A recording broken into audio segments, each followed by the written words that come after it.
चलो प्रॉपर्टी ए perpendicular bisector theorem का basic देख लो, ये तुम लोगों ने 9th स्टैंडर्ड में भी सीखे ले। परपेंडिकुलर बाइसेक्टर थ्योरम चलो अभी भी देख लो।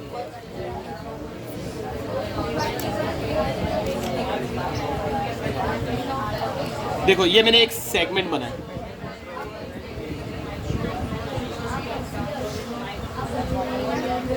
ये मैंने एक सेगमेंट बनाया, ये सेगमेंट का नाम है ए बी। ये सेगमेंट का नाम क्या है? A B. ये सेगमेंट का नाम ए बी और यहां से मैंने एक परपेंडिकुलर बनाया, ये एक लाइन है, ये लाइन का नाम है एल और ये सेगमेंट ए बी है। मैंने परपेंडिकुलर बनाया तो यहाँ पे मेरे को 90 बनाना पड़ेगा, तो इसको मैं क्या बोलूँगा? Line L is perpendicular to segment A B. लेकिन मैंने ये परपेंडिकुलर इस तरीके से बनाया, समझो इधर पॉइंट एम है, कि ये जो A M is equal to M B, A M M B equal है, A M M B equal, यानी एम कौन हो जाएगा? Mid point. पॉइंट एम कौन हो जाएगा? Mid point. यानी तुम्हारे पास परपेंडिकुलर भी है और तुम्हारे पास ये साइड इक्वल है, यानी एम कौन है? Mid point. परपेंडिकुलर भी है और ये साइड इक्वल है, इतना हिस्सा इक्वल, तो उसको बोलेंगे परपेंडिकुलर बाइसेक्टर। क्या बोलेंगे? Perpendicular bisector. तो हम लोग क्या बोलेंगे?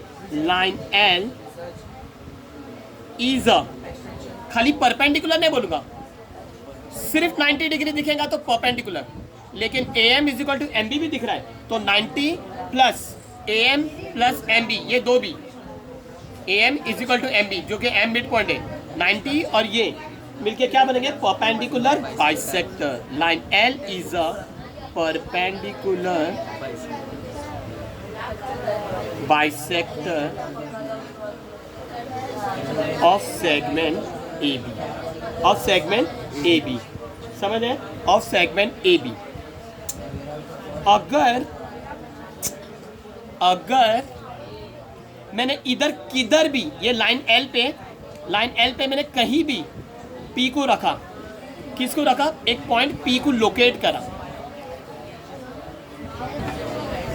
जब मैंने ये पॉइंट पी को लोकेट करा तो ये जो पी है ना, पी और पी बी को ज्वाइन कर दूंगा, पी ए और पी बी को मैंने ज्वाइन कर दिया, तो ये जो पी ए की वैल्यू और पी बी की वैल्यू एग्जैक्ट सेम आएंगी। P A is equal to P B. और तुम लोग रीजन क्या लिखेंगे मालूम? Perpendicular bisector theorem. समझ में आ गया? परपेंडिकुलर बाइसेक्टर थ्योरम किसको बोलते हैं? क्या लिखेंगे तुम लोग रीजन?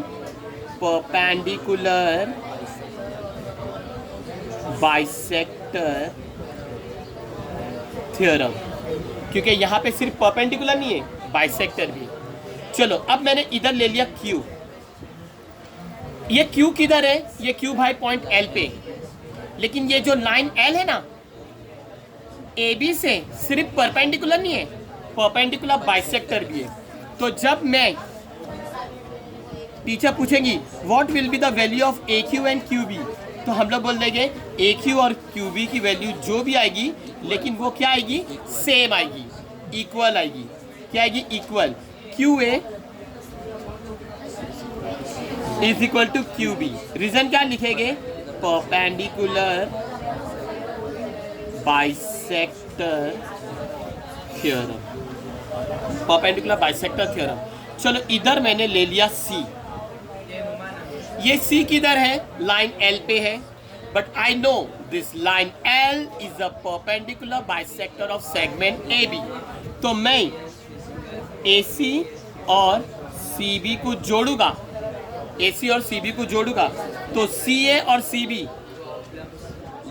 क्या रहेंगे? इक्वल। और रीजन क्या लिखेंगे?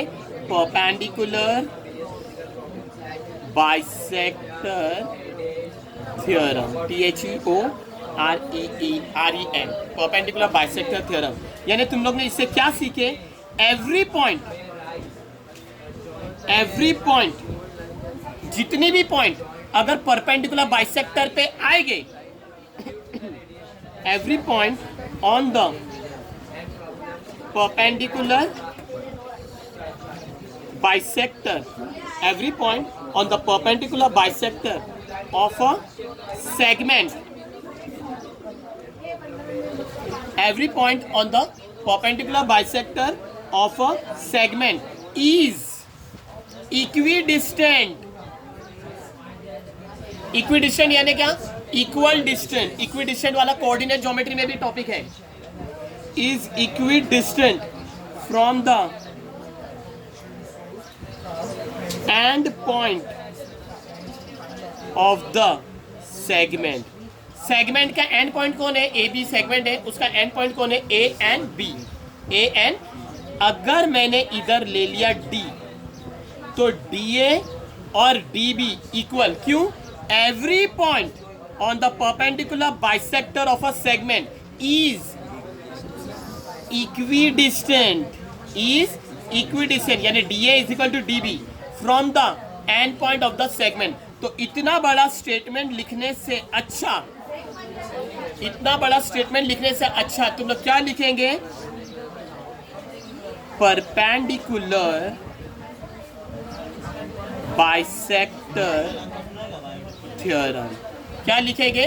Perpendicular bisector theorem. क्या लिखेंगे? Perpendicular bisector theorem.